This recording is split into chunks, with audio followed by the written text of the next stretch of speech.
Can you kind of take us through the circuitous route of how you got to the Knicks and sort of when you got a sense that you were going to be traded from the Celtics?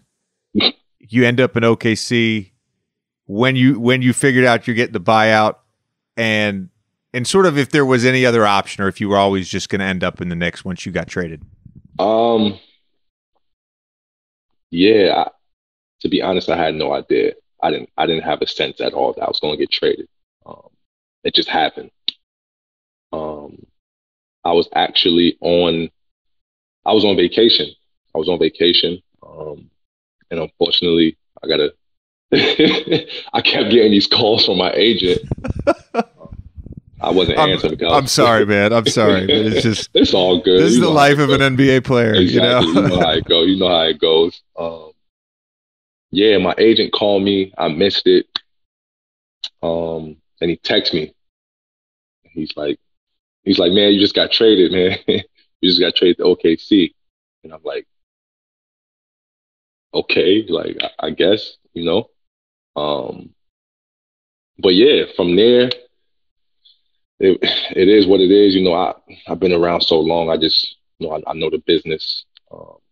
I've had many friends get traded in the weirdest ways. I've seen guys get traded in the weirdest ways. So I guess I was pretty much prepared for a situation like that. But then, OKC, I talked to Sam, and he was great. He was actually just unbelievable, man. He showed me a lot of respect. He was fun to talk to. He checked up on me a lot. He helped me, with a little bit with my recovery, as I was with OKC at the time. I got a chance to go out there as well, meet some of those guys, meet the staff.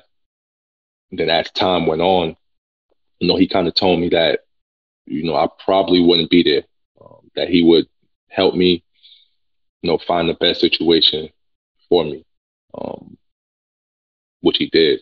I was actually on vacation. I was in the Dominican Republic for my sister's wedding, and my agent got a call that the Knicks, that they wanted me,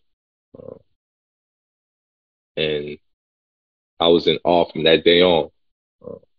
Just goosebumps throughout the day, and just another, just breath of fresh air and excitement for me to, be playing for the home team. So that's pretty much how it went in the grand scheme of things.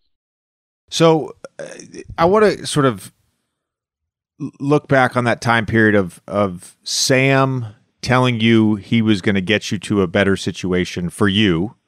I'm not knocking OKC situation, but a better situation for you at this point in your career.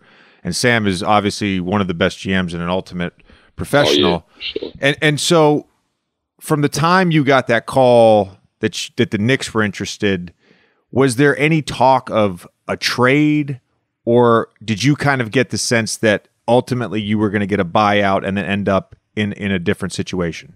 Yeah, I think it was ultimately going to be a buyout. That was the talk, around the situation. And it was cool, what can I do?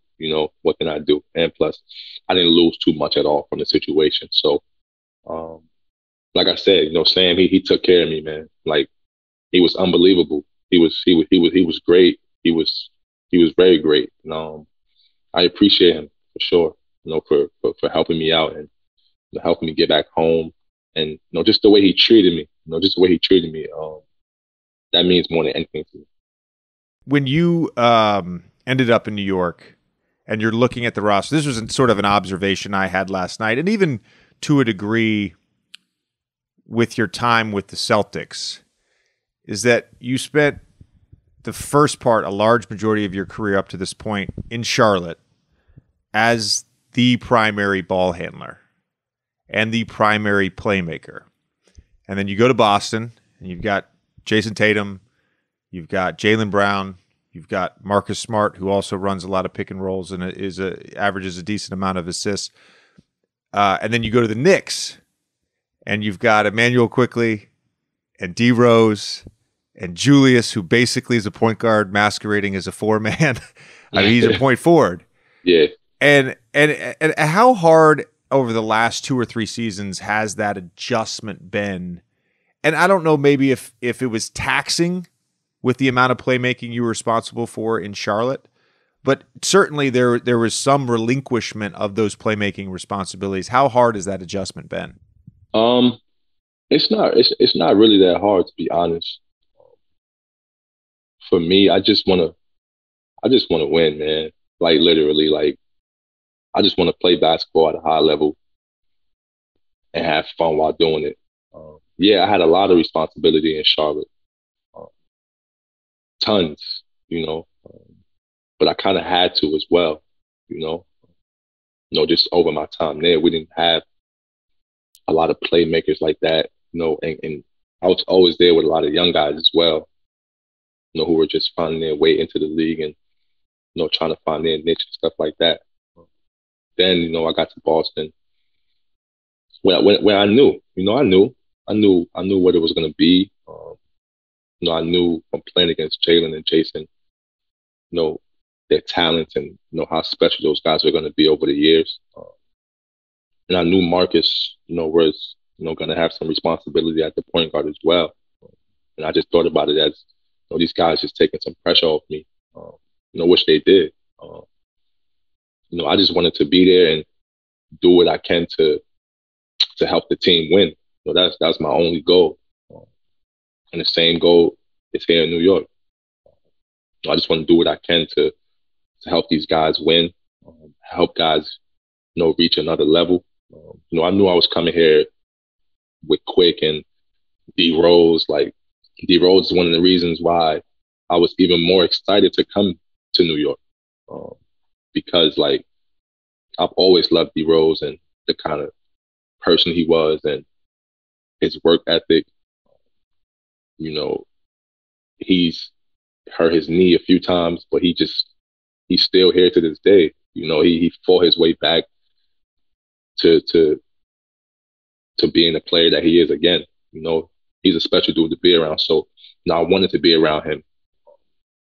Julius, I seen what kind of year he had last year. I wanted to see if I could come here and help, just take some pressure off him as well, because he had a lot of responsibility as well last year. So that was my ultimate, thought process going into these situations. And it doesn't work out everywhere. Like it happens.